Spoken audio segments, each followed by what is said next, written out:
여러분 안녕하십니까? 글로벌 인사이트 정혁진입니다. 한 주간의 글로벌 이슈를 몰아보는 주간 글로벌 인사이트. 이번 주 글로벌 키워드입니다. 지금 만나보시죠.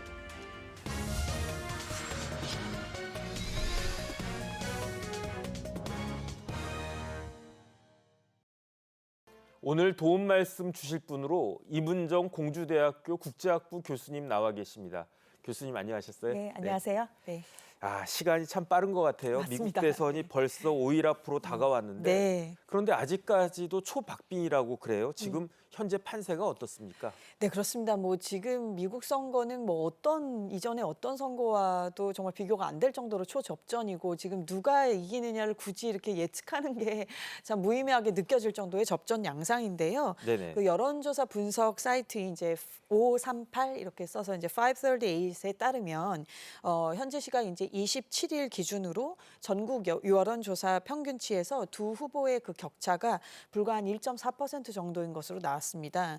그러니까 해리스가 48.1% 그리고 이제 트럼프가 46.7% 이런 정도로 이제 근소한 차이인 건데요. 네네. 그나마 이제 이것은 이제 각종 여론조사를 이제 종합했던 결과로서 그 개별적인 어떤 여론조사를 이렇게 면면히 살펴보면 두 후보가 이제 동률로 나오는 경우들도 왕왕 있습니다. 그래서 이 538이 지난 21일부터 현재까지 결과가 나온 여론조사들을 이렇게 집계한 결과 한 8개 조사 중에 3개 정도는 동률인 것으로 그렇게 나오고 있습니다.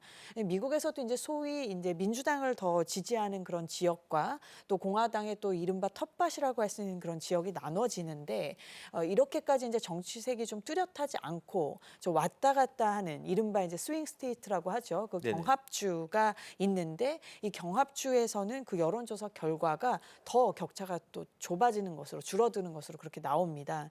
그래서 워낙 이렇게 치열하게 그 전개되는 판세 때문에 그 현대사에서 이렇게 박빙의 승부를 본 적이 없다. 이런 이야기들도 나오고 있고요. 또 모든 이제 투표 용지를 개표한 이후에도 승패를 확정하는 데까지 좀 시간이 걸릴 수가 있는 게 일부 주는 이제 선거 결과가 그 표차가 너무 일정 수준 미만으로 이렇게 나오면 재검표를 할 수도 있기 때문인데요. 그래서 그렇게 될 경우에는 이제 더 시간이 걸릴 수도 있고 확인하는데 경합주도 이런 양상을 볼 수가 있어서 아무튼 바로 그 투표 이후에 우리 같으면 굉장히 금방 나오잖아요. 근데 어쩌면 며칠이 그 이상 걸릴 수도 있을 것 같은 지금 그런 양상입니다. 네. 네네. 그러니까 지금은 한 명 한 명도 중요하지만 경합주를 공략해서 승기를 잡는 게 훨씬 더 중요할 것 같습니다. 미국의 이제 이런 선거 제도 자체에 대해서 좀 회의 내지는 의구심을 갖는 분들도 물론 계십니다. 그러니까 네네. 사표도 말씀 앵커님께서 지적해 주셨다시피 사표도 나올 수가 있고 어떻게 국민 전체에서 봤을 때 더 많은 득표를 하신 후보가 질 수가 있느냐라는 것 때문에 이제 그런 회의론들이 계속 있는데요. 아무래도 또 한편으로 또 생각을 해봐야 되는 게 이렇게 어떤 정치색이 명확한 지역에 대해서는 네네. 방금 선거운동의 전략을 말씀을 해주셨지만 후보 입장에서는 이거를 굳이 우리 당을 확실히 뽑을 주에까지 어떤 정성을 들이기가 모든 어떤 리소스나 시간도 사실 자원이니까요. 시간이나 어떤 후보의 체력 문제도 있을 것이고 재원 문제도 있을 것이고 이런 리소스를 어떻게 전략적으로 배분을 하느냐라고 했었을 때 우리 당을 뽑아줄 게 너무나 확실한 주에 대해서는 네네. 아무래도 그 재원을 마음껏 쓰기가 그게 어떻게 보면 전략적 사고가 아니라고 할 수도 있겠죠. 그러나 또 한편으로 생각을 해보면 그 당을 그렇게까지 충성스럽게 지지를 해는 주에 그럼 후보가 그만큼 마음을 안 쓴다는 거라는 얘기가 될 수도 있으니 그렇게 치면 이건 또 민주적이지 않은 게 아닌가? 이런 지적들이 있을 수가 있겠습니다. 네네. 어쨌든 요컨대 제도가 이렇게 생겨 있기 때문에 후보자들 입장에서는 이렇게 갈지 저렇게 갈지 잘 모르겠는 아까 말씀드린 스윙 스테이트라는 개념인데요. 이제 우리말로는 경합주라고 많이 표현을 하시지만 예를 들면 아리조나, 조지아, 미시간, 노스캐롤라이나 이번에는 또 펜실베니아, 네바다 이런 주들을 집중적으로 네네. 이제 공략을 할 수밖에 없는 지금 그런 구조가 되겠습니다. 네. 네. 그럼 결국 이번 선거도 지난번 이전의 선거들과 마찬가지로 경합주, 이른바 스윙 스테이트에서 네. 그 판가름이 날 것이다 이렇게 볼 것 같은데 네, 네. 누가 이길 것 같아요? 거듭 말씀드리지만 이게 안 그래도 박빙인데 경합주로 가면 더 박빙이 되니까요. 정말 누가 되셔도 이상하지 않은 그런 지금 상황인 것이고요. 어쨌든 이 경합주에서 승패가 갈라질 건데요. 2020년 선거를 좀 들여다보면 당시 바이든 후보가 경합주 6개를 이겼습니다. 근데 그 차이가 정말 살벌했습니다. 네네. 거의 뭐 3%도 안 되는 수준인데요. 그중에서 이제 조지아 같은 경우는 불과 0.24%였었습니다. 애리조나 같은 경우 0.31, 위스콘신은 이제 0.45 요런 차이로 이겨서 그 선거인 단수를 갖고 온 거거든요. 네네. 그러다 보니까 이제 트럼프가 당시 결과를 뒤집어라라고 어떻게 보면 좀 흥분한 그런 어조로 주장을 했던 이유를 알 것도 같은 그런 정도의 지금 박빙 상황입니다. 그래서 이들 경합주에서의 승리가 결국은 바이든 당시 후보의 이제 대선 승리로 이어진 것이기 때문에요. 반면 이제 8년 전으로 또 시계를 좀 돌려보면 2016년 선거에서는 트럼프가 6개 주에서 또 힐러리를 아슬아슬하게 이제 이겼죠. 네네. 그래서 이제 그게 결국 승리의 발판이 또 마련이 된 거니까 어떻게 보면 본인이 이제 지적했던 부분이 본인한테 또 도움이 됐었던 게 2016년 상황인데요. 네.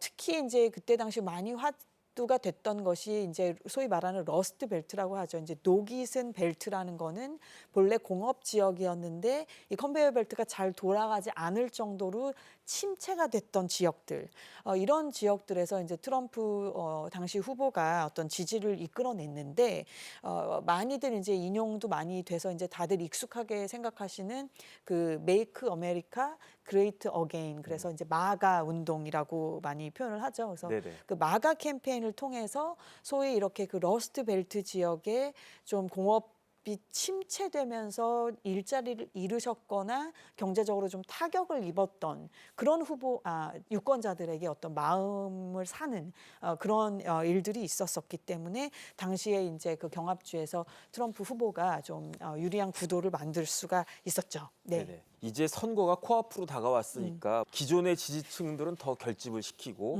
그다음에 부동층, 중요한 건 부동층 아니겠습니까? 한 표라도 더 얻어야 할 그런 굉장히 절실한 그 시점이라고 볼 수 있는데 해리스는 과연 어디에 집중을 하고 있나요?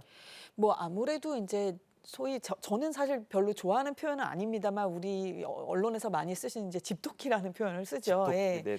그 이제 소위 말하는 집토끼, 민주당 입장에서 뭐 흑인, 라틴계 이런 표심 잡기에 이제 나선 그런 형국이고요.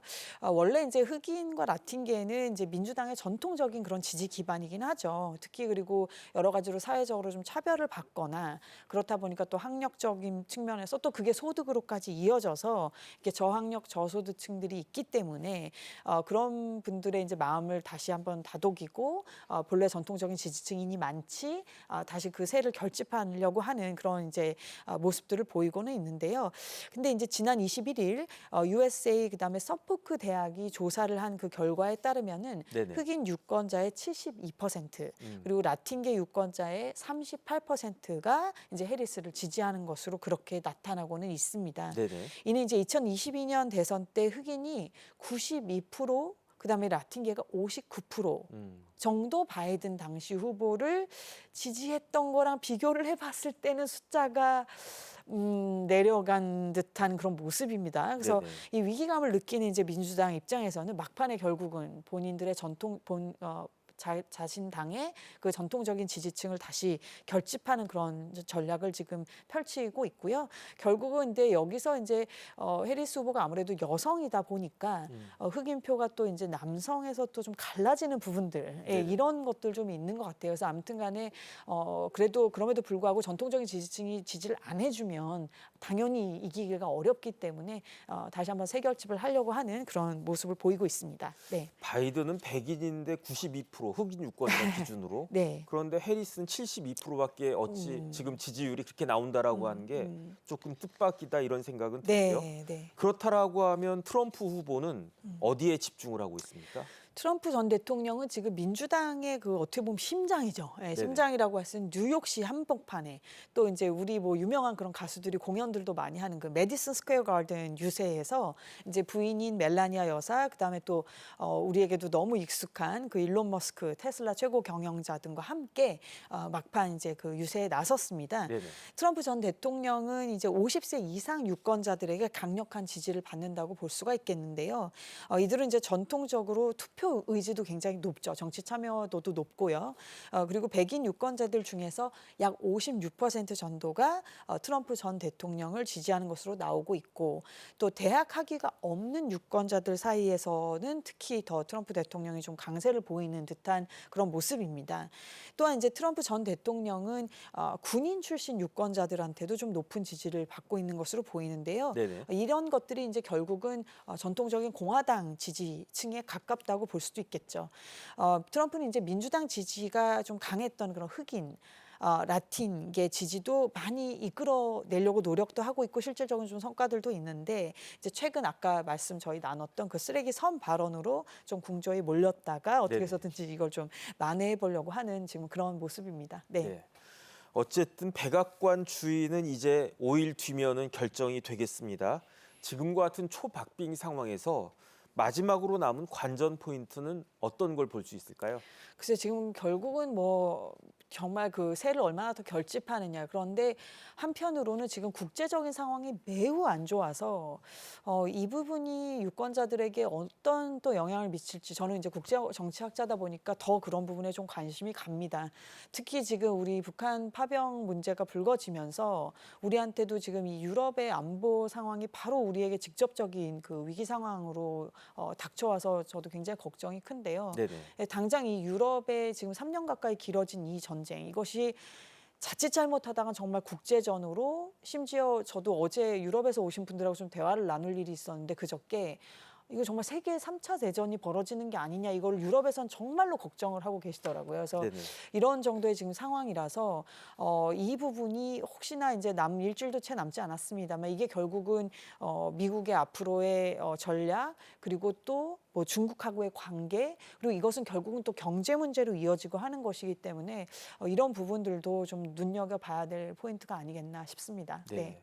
미국은 뭐 세계 경찰 역할도 했었고 그다음에 세계 최대 강국이고 그렇기 때문에 미국의 대선은 결국은 전 세계에 영향을 미칠 수밖에 없을 것 같은데 맞습니다. 네. 특히 우리나라한테 아주 큰 영향이 있을 수밖에 없지 않습니까? 네. 이번 미국 대선이 우리나라에 어떤 영향을 특별하게 미친다고 볼 수 있을까요? 지금 특히 트럼프 후보 같은 경우는 우리 특히 지금 이 지난한 상황에 대해서 좀 많이 지쳐 있는 분들, 네네. 예를 들면 북한하고 물론 북한이 우리에게 위협이지만 이들과 이렇게까지 대화를 하지 않고 계속 이렇게 치달아가는 게 정말 맞나? 라고 하는 걱정을 하시는 분들 입장에서는 해리스가 또 된다고 하면 동맹 차원에서는 안정적일 수 있지만 네네. 결국은 뭔가 변화는 없을 거란 말이죠. 그러면 그게 과연 우리 안보에 중장기적으로 도움이 될까라는 지금 걱정들도 많이들 계실 거예요.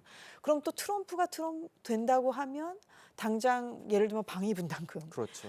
문제라든지, 아니면 이제 한국은 잘 사는 나라니까 알아서 하세요 하고 뭐 나간다고 할 건지 뭐 등등, 이런 여태까지 우리가 그래도 관습적으로 받아들여 왔던 것들을 다 뒤집어 엎는 건 아닌가, 또 이런 우려도 있고요. 네네. 경제적으로도 마찬가지입니다. 대중국 정책 어떻게 할 건지, 우리 같은 이제 무역국가 입장에서는 누가 돼도 상황이 지금 녹록치가 않고, 특히 고금리 상황, 고달러 상황, 인플레이션이 이런 상황, 이런 것들 때문에 굉장히 다들 걱정이 크실 거라고 보는데요.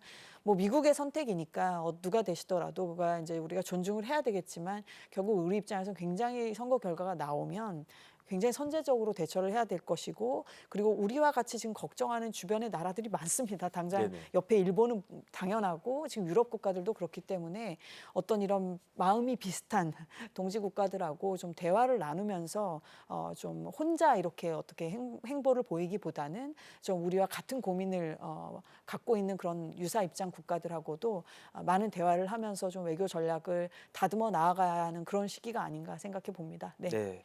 미국 대선 결과가 어떻게 나오든지 간에 그 준비를 잘 해야 될 것 같습니다. 네. 지금까지 임은정 공주대학교 국제학부 교수였습니다. 감사합니다. 네, 감사합니다.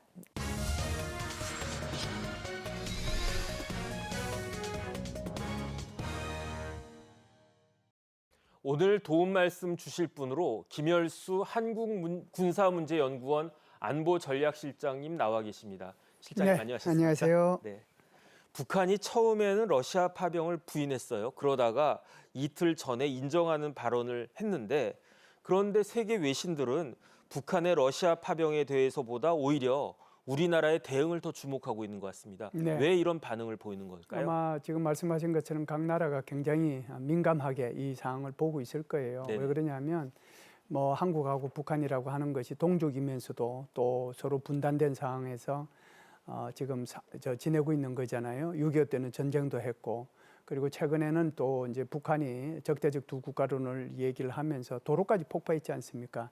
이런 상황 속에서 과연 한국이 어떻게 대응할 것인지 거기에 대해서 아마 관심이 크다고 볼 수 있을 거고요. 네네. 두 번째는 이러한 관심이 과연 지금까지 한국의 대우크라이나에 대한 것은 인도주의적인 지원과 비살상 무기 지원에 그쳤거든요. 네네. 그러면 이것이 더 나아가서 공격용 무기나 또는 방어용 무기로까지 확대될 수 있을 건가? 네. 거기에 대해서 관심을 가질 거고요. 세 번째는 이제 이걸 가지고 이제 남북 간의 대리전이 뭐 벌어질 수도 있다. 이렇게 이제 얘기한 영국 학자도 있는데요. 네네. 저는 뭐 여기에 대해서 동의하지 않습니다. 네. 북한군은 이제 총포 탄을 이제 공급을 했고요. 그리고 이제 북한군이 직접 파병된 거지 않습니까? 네네. 한국은 여기서 파병하는 것도 아니고 아무것도 아니에요, 지금은. 그런데 이것을 뭐 대리전이라고 이렇게 표현한 것은 조금 선정적인 표현이다 이런 생각을 합니다. 네네. 그런데 어쨌든 북한이 러시아에 파병하는 것이 이제는 확실해진 것 같은데 네. 파병이 구체적으로 어떻게 진행됐는지 조금 자세하게 설명해 주시면 네. 좋겠습니다. 이달 초만 하더라도 간간히 이제 흘러나온 뉴스가 이런 것들이었어요. 이제 러시아 소위 말해서 이제 우크라이나 러시아 그 전선에서 북한군들이 목격이 된다 이런 그렇죠. 것들이 이제 흘러나오다가 또 북한군 6명이 죽었다 네네. 뭐 이런 게 이제 흘러나왔거든요. 그러다가 이제 우리 국가정보원에서 지난번에 북한군에 대한 특별 보도 자료를 냈어요. 파병에 대해서. 그래서 네네. 지난 8일부터 13일 사이에 북한군 1,500명이 이게 러시아에 파병되기 위해서 연해주로 이동을 했다라고 하는 것을 특별 보도 자료를 내고 네네. 저도 그 봤습니다. 뒤에 이제 이어서 다시 1,500명이 더 가서 지금 아마 3,000명 정도가 들어갔고 그리고 12월 달까지는 10,000명이 넘어갈 거다. 네네. 이런 얘기가 있었어요. 그래서 여전히 파병 여부하고 파병 규모에 대해서는 이견이 있었던 건 사실입니다. 왜 그러냐면 우리가 이런 발표를 했음에도 불구하고 미국이나 나토 측에서는 아직까지 정확하게 확인해 줄 수가 없다라고 얘기를 했거든요. 그러다가 이제 최근에 접어들면서 계속 이것이 이제 동영상으로 올라오는 것들이 나오고 북한군의 이동 모습이 계속 동영상으로 나타나고 그리고 북한군한테 교육시켜야 될 그런 교재들이 다시 이제 이것도 동영상이나 이런 것들로 급속히 확산이 되고 이러다 보니까 여기에 대해서 점점 이제 확신을 좀 가지는 것 같아요. 네네. 그래서 전체적으로 보면 이 바이든 대통령도 10,000명 정도가 파병이 된 것 같다라고 얘기를 했고요. 그리고 이제 우리 한국의 정보 대표단이 나토를 방문했지 않습니까? 그래서 거기에 가서 이제 브리핑을 했는데 그 브리핑을 듣고 나서 나토 사무총장도 직접적으로 얘기를 했죠. 네네. 한 10,000명 정도가 파병이 된 것 같다. 그래서 전체적으로 보면 지금 10,000명에서 12,000명 정도가 러시아에 파병이 된 것으로 그렇게 이해를 하고 있습니다. 10,000명이면 4개 여단 정도 되는 병력이죠. 그렇죠. 3,000명씩 잡으면은 12,000명 정도가 될 거고요. 뭐 네네. 핵심은 아무래도 폭풍 군단이라고 하는 특수 작전 임무를 수행하는 그 부대가 핵심일 거고요. 나머지 부대들은 여기에 이제 보조를 하거나 지원하는 전투 근무 지원하는 그런 부대들로 구성이 되지 않겠는가 이렇게 네. 봅니다. 그런데 북한은 왜 파병이라는 결정을 내린 겁니까? 파병이라고 하는 게 결국은 북한이 자신의 군대를 더군다나 이제 뭐 폭풍 군단이라고 하면 특수부대일 수도 있는데 그런 군대를 왜 남이 나라 전쟁터에 보낸 것인가? 그게 네. 궁금합니다. 크게 보면은 저는 뭐 두 가지라고 보는데요. 큰 차원에서 우선 이제 이익 때문에 그러는 거거든요. 어떤 네네. 이익이 있느냐 하면은 안보적 차원에서의 이익이 있다라고 저는 봐요. 그러니까 이제 북한이 이번에 러시아의 파병에 대해서 피를 많이 흘리면 혈맹 관계로 발전이 되지 않겠습니까? 네네. 그것은 반대로 얘기하면 나중에 한반도에서 유사 사태가 발생을 하면 러시아 군이 투입이 될 것이다. 네. 거기에 대한 이제 안보 이익이라고 하는 것을 미리 이제 보장받는다는 그런 차원이 있을 거고요. 두 번째는 아무래도 경제적인 이익이 있겠죠. 이제 러시아에 총포탄을 이렇게 이제 보내줌으로써 얻을 수 있는 그런 이익도 있고 그걸 통해 가지고 뭐 에너지도 받을 수 있고 식량도 받을 수 있지 않겠습니까? 그리고 파병을 통해서 또 병사들, 장병들 입장에서 보면 봉급도 받을 수 있으니까 네네. 용병 같은 경우에는 뭐 한 2,000불씩 받으면 그것도 뭐 꽤 작은 돈이 아니고 한 400억 불 되거든요, 연간.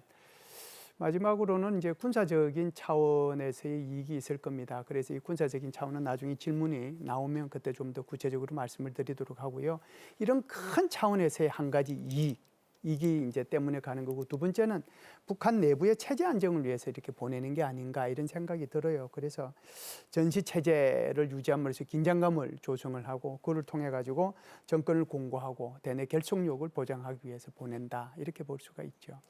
그런데 지난 6월 달에 6월 네네. 19일에 예. 푸틴 대통령이 그 평양에 온 적이 있었단 말이죠. 네. 그래서 김정은 그 국무위원장하고 만났는데 그때 조약을 맺었는데 그 러시아 북한 조약을 맺었는데 그게 포괄적 전략 동반자 관계로 격상을 하기 위한 그런 조약이었단 말이죠. 이게 지금 생각해 보면은 북한군이 러시아로 파병되기 위한 일종의 포석이 아니었나 그런 생각도 드는데 어떻습니까? 네, 뭐 그런 포석은 두 나라가 같이 있었다라고 봐요. 러시아 네네. 입장에서는 북한군의 파병 포석이 필요했을 거고, 또 북한 입장에서 봐서는 러시아와의 군사 동맹을 복원시키는데 그런 목적이 있지 않았는가 생각을 하고요. 핵심은 지금 이제 우리 변호사님께서 말씀하신 것처럼 그 조약의 제4조에 있거든요. 전쟁이 발생하면 양 국가는 지체 없이 군사적 및 기타 원조를 제공한다 이렇게 돼 있단 말이죠. 자동 군사 개입이죠. 그렇죠. 네네. 일종의 이제 자동 군사 개입인데 이걸 근거로 해가지고 사실은 뭐 어떻게 보면은 법적인 근거가 있다라고 이제 얘기를 하는 거고요. 그래서 사실상 어떻게 보면 저기 러시아 하원에서도 이걸 비준을 했거든요. 네네. 이게 이제 비준은 원래 이달 말 정도 돼서 이제 하려고 했었어요. 그런데 워낙 이 북한군의 러시아 파병이 급속도로 SNS를 통해서 영상을 통해서 다 번지고 나니까 네. 할 수 없이 이제 푸틴 대통령이 여기에 대해 긍정을 할 수밖에 없었어요. 그렇기 때문에 지난번 브릭스 회의가 끝날 때 이 부분에 대해서 긍정을 했죠. 이것은 우리가 알아서 할 일이다. 결국은 간접적으로 시인을 했단 말이죠. 이 시인을 하니까 결국 이제 북한도 여기에 대해서 국제 규범에 부합된다. 뭐 우리는 이렇게 가는 거다라고 그렇게 얘기했다라고 볼 수 있는데, 결국은 이런 그 협정이라고 하는 거, 조약이라고 하는 거, 이것은 러시아도 필요했고 또 북한도 필요했기 때문에 이런 조약이 체결되지 않았는가라고 봅니다. 네. 그러면 러시아하고 중국 외에 세계 주요국들은 현재 상황을 어떻게 보고 있습니까? 그러니까 이제 이게 그 미국이나 유럽연합이나 나토나 이제 본격적으로 러시아의 북한군이 파병된 것을 이제는 인정했잖아요. 네네. 게다가 이제 우리 정부 파병단이 나토에 가서만 이 브리핑을 한 것이 아니고 EU에 가서도 EU 집행위원장을 포함해가지고 거기 있는 인원들한테도 여기 브리핑을 했거든요. 그러면은 뭔가 이제 여기에 대해서 액션을 취해야 돼요. 그러면 유럽연합은 유럽연합들끼리 이 문제를 어떻게 해결할 것인가라고 회의를 할 거고, 나토는 나토들끼리 여기에 대해서 나토 회원국들끼리 회의를 할 거예요. 그래서 나토가 나토의 이름으로 러시아에 개입하지는 못할 겁니다. 네네. 그렇게 개입하면 3차 세계대전이 되겠죠. 네. 그런데 개별 국가의 개입 가능성은 열려 있다고 봅니다. 왜 그러냐면 올해 3월 달에 프랑스의 마크롱 대통령은 무려 5번에 걸쳐서 2,000명 규모의 프랑스 군대를 우크라이나에 파병할 수 있다라고 얘기했어요. 네네. 그러니까 그런 것들을 보면은 아마 영국이나 프랑스나 독일이나 이태리 같은 경우에는 이제 유럽의 지도 국가들이니까 그럴 가능성이 충분히 있겠죠.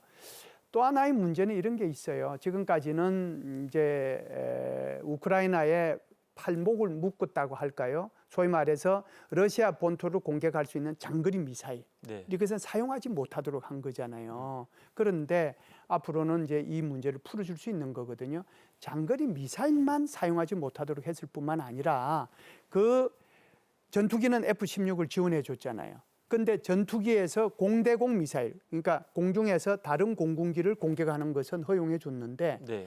이 공군기에서 지상에 있는 어떤 목표를 발사하는 공대지 미사일은 못 쏘도록 그 미사일은 안 줬어요. 그러니까 이제 이것도 줄 가능성이 있는 거죠. 네네.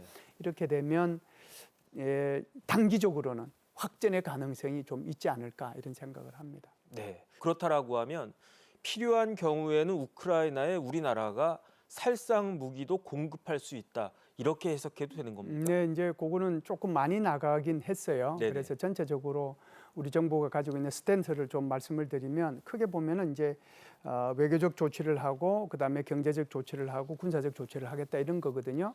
그래서 외교적 조치는 이미 했어요. 왜 그러냐면 주한 러시아 대사 이미 외교부에서 초치해가지고 항의하고 네네. 철수하라고 얘기했잖아요. 네네. 그리고 이제 지금 우리가 나토하고 그리고 유엔 죄송합니다. 나토하고 그리고 EU에 가가지고 우리 정부 대표단이 전반적인 이 북한의 파병과 관련된 거 다 브리핑 해줬단 말이죠. 네네. 이게 이제 외교적 조치라고 보고요. 네네. 그다음에 이제 경제적인 조치는 아무래도 우리나라뿐만 아니라 이게 연대를 해가지고 같이 이제 해야 되는 거니까 아무래도 이제 같이 이 문제를 이제 제재 조치를 하게 될 거고요. 그다음에는 이제 군사적인 조치인데 그 군사적 조치가 바로 이제 방어 무기하고 공격 무기 이렇게 나눌 수 있어요. 네네. 그래서 살상 무기라고 해서 이게 방어용 무기는 살상 무기가 아니고 공격용 무기는 살상 무기다 이렇게 얘기할 수가 없어요. 지뢰라고 하는 것도 방어용 무기잖아요. 지뢰 가지고 공격할 수 있는 건 아니니까. 그렇죠. 그건 또 결국은 밟으면 살상이 되는 거잖아요. 네네. 그런 차원에서 보면은 방어용 무기와 공격용 무기로 나누는 게 좋겠다. 그래서 방어용 무기는 이제 우리가 가지고 있는 것이 크게 보면 이제 뭐 제공을 만일 한다라고 하면 드론을 이렇게 잡을 수 있는 그러니까 날아다니는 드론에다가 전파를 쏴가지고 그 드론의 기능을 완전히 없애가지고 땅에 이제 떨어지거나 다른 데로 가도록 만드는 게 있거든요. 그걸 드론건이라고 합니다. 드론총.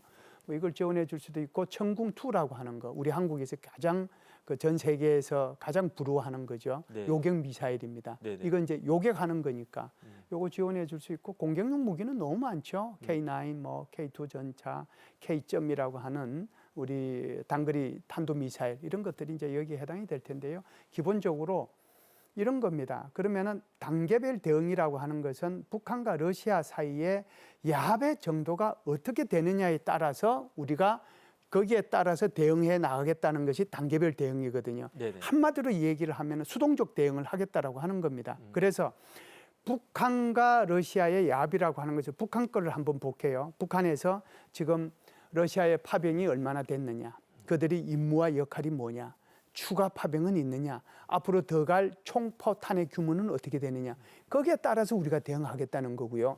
반대로 러시아가 북한에 뭘 줄 거냐에 따라서 우리도 대응하겠다는 겁니다. 예를 들어서 군사 장비, 아까 제가 말씀드렸던 것 중에서 군사 장비, 최첨단 군사 장비, 뭐 S300, S400 또는 공군 전투기 줄 거냐, 그다음에 최첨단 군사 기술 이런 것들을 얼마만큼 넘겨줄 것이냐, 이것을 면밀히 모니터링하면서 거기에 따른 대응을 해 나가겠다는 거예요. 네. 그래서 이 공격용 무기 같은 경우에는 지금 하루 이틀의 문제가 아니고요. 안 할 수도 있는 거고 뭐 한참 뒤의 문제고 하더라도 방어용 무기가 먼저 제공될 가능성이 있다는 것을 말씀드립니다. 네, 알겠습니다. 지금까지 김열수 한국군사문제연구원 안보전력실장님과 말씀을 나눠봤습니다. 지금까지 주간 글로벌 인사이트였습니다. 시청해주신 여러분 감사합니다.